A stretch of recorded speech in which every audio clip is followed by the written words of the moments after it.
gobyerno at pribadong sektor, especially kung nakataya ang kapakanan at karapatan ng mga mamamayan.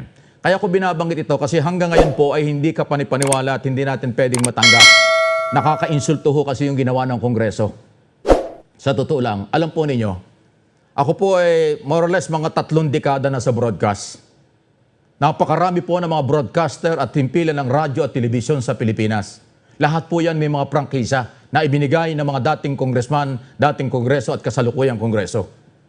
Kaya po nakaka-insulto, bakit po ang dahilan ng pagbibigay ng prangkisa ng sa ABS-CBN na ginawa ni Speaker Cayetano at ng kanyang kaalyado doon sa Committee of the Whole, isa lang Ang sinasabi nila, dahil mayroong crisis, kailangan daw ang ABS-CBN sa pagbahatid ng mga balita sa ating bansa. Yun po yung nakaka-insulto. Para bang ang gusto nilang palabasin, pag walang ABS-CBN, wala nang malalamang balita ang taong bayan sa buong Pilipinas at sa labas ng bansa. Yan po yung malaking yung pagkakamali.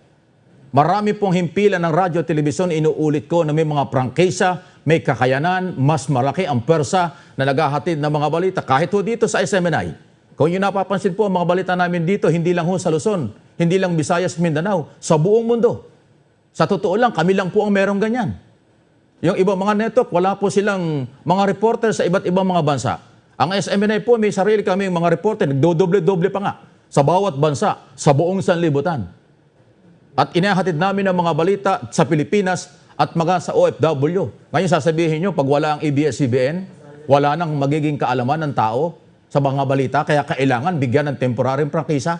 Insulto po yan sa aming mga broadcaster at aming mga mamahayag. At lahat ng mamamahayag sa Pilipinas. Alam nyo, banggitin natin ang mga istasyon, may mga prangkisa po at legal yan. Nandyan ang GMA7, nandyan ang CNN, nandyan po ang Channel 5, nandyan ang government station na pag-aari ng lahat ng Pilipino, Channel 4 at ng lahat ng mga istasyon nila. Nandito nga po ang SMNI, nandyan ang Manila Broadcasting Company. Marami po hong mga istasyon ng radyo na nationwide din ang mga broadcast at television. Anong tingin ng mga congressman dito? Hindi ito nakakatulong? Hindi ito nakapagbibigay ng mga impormasyon sa buong Pilipinas? Dahil ang sinasabi nyo, kailangan bigyan ng provisionary franchise ang ABS-CBN dahil may crisis? Well, paano na po yung mga hindi ho nasasagot ng mga issue? Diba? Bakit mo bibigyan ng provisional franchise ang isang istasyong hindi may paliwanag ang mga alleged violation kung paano napunta sa kanila? Sino ang tunay na may-ari ng ABS-CBN mula pa noong 1986 after People Power? After matanggal si Marcos, mabalik ang People Power o ilagay si dating Pangulong Cory Aquino? Yung mga binabayarang buwis, sino ang mga stockholder nito? Ang dami pong mga lehitimong issue. Ngayon, ang sinasabi po ng Speaker, kaya nga ginawang provisionary lang daw po, ay dahil bibigyan ng daan yung investigasyon muna. At kung talagang meron pong problemang ang ABS-CBN. Alam niyo yung bang 6 na taon, mula po ng 2014 until now, hindi pa ba sapat yun na inyong ibinigay na panahon sa ABS-CBN para magpaliwanag sa gusto nyo malaman kung ano ito mga maaaring violation nila sa ilalim ng prangkisang ibinigay ng Estado sa kanila. 6 na taon? Hindi pa kayo nakontento? Hindi pa kayo nagkulang pa sa inyo yon? Ngayon, bibigyan nyo ng 6 na buwan na prangkisa para daw bigyan ng pagkakataon ang continuous na investigasyon? Ay paano kung napatunayan nyo na may mga violation? Ano nang mangyayari doon sa prangkisang ibinigay nyo? Kung may violation, pinayagan nyo mag-broadcast? Aba, hindi po maganda yan. Maliwanag po na nagiging one-sided ang ating ilang mga kongresista at mga senador. Kasi mga senador kasama na rito. Dahil meron din silang pinirmahan doon na 13 mga senador. Provisionary franchise din ho ang gusto nila. Majority ng mga senador pumapabor na rin.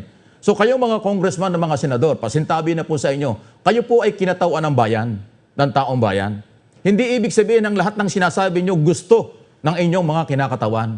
Nagkonsulta ba kayo sa taong bayan, sa inyong mga distrito, na ganyan ang inyong pananaw? Bigyan ng provisionary prangkisa ang ABS-CBN dahil mayroong crisis sa paghahatid ng impormasyon? Wala pong crisis sa paghahatid ng impormasyon. Kahit wala sila, makakarating sa taong bayan ang mga nangyayari. Katulad ng sinabi ko, napakarami pong mga network. Hindi lang po mga broadcaster. Marami pong samahan ng mga mamahayag. Nandyan ang National Press Club. Nandyan po yung grupo namin ng Liga ng mga Broadcaster sa Pilipinas. Nandyan po ang mga samahan ng mga sumusulat ng mga balita sa mga pahayagan. Halos nationwide lahat yan.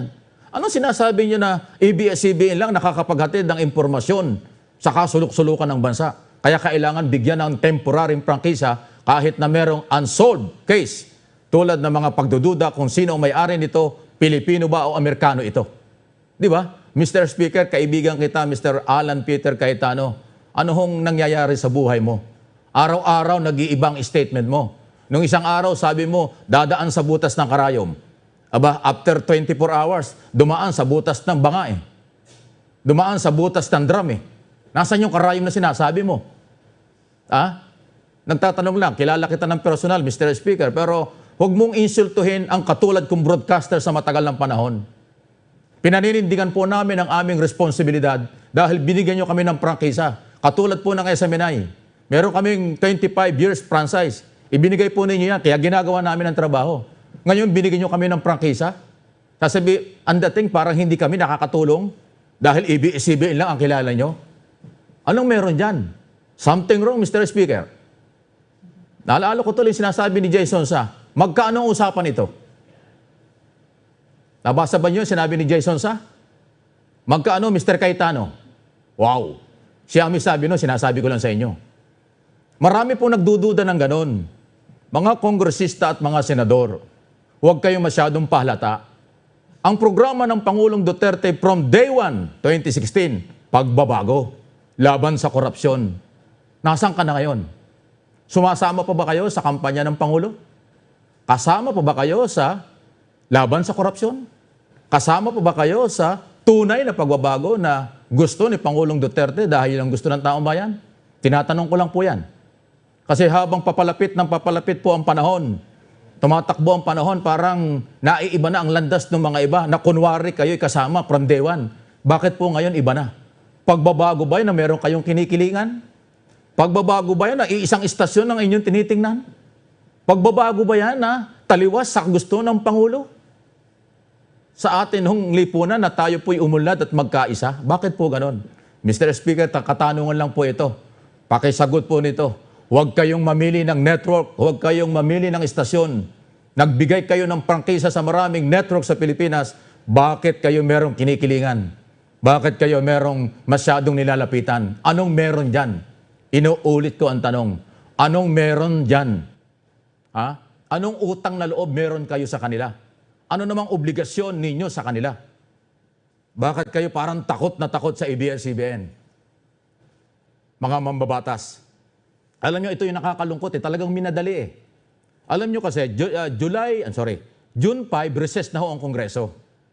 Alam nila, pag nag-recess ang Kongreso, babalik sila sa July 26. Today, yun po yung SONA, State of the Nation Address ng Pangulo.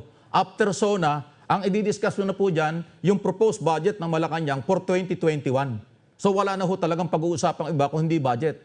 So kaya nila minamadali ito ngayon, binigyan ng provisionary franchise ang ABS-CBN, ngayong sila may panahon pa. Isiningit nila sa totoo lang.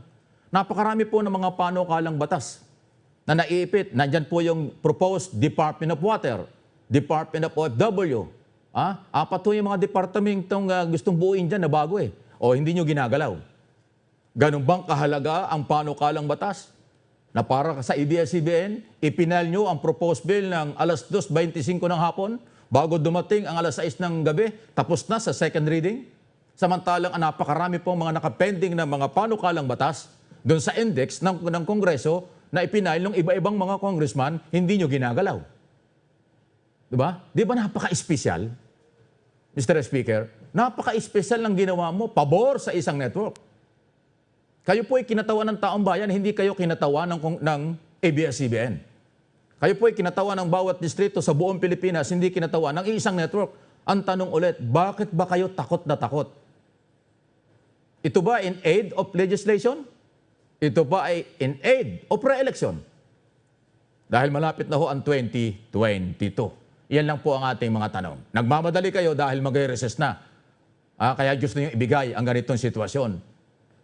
Huwag kayong magpalusot dahil hindi makakalusot sa taong bayan. Ang mga Pilipino ngayon matatalino, lalo na sa social media, putok na putok ho ang mga usapang katulad nito. Yan po yung ating mga pahayag tungkol sa isyong ito. Bahala na po kayo. Salamat sa mga nakakaintindi. Doon sa mga hindi, salamat na rin. Ang mahalaga ay na ilalabas po natin ang ating kaalaman na naaayon sa ating paniniwala at mga batas at umiiral at pagbabagong isinusulong ni Pangulong Duterte na sinusuportahan natin.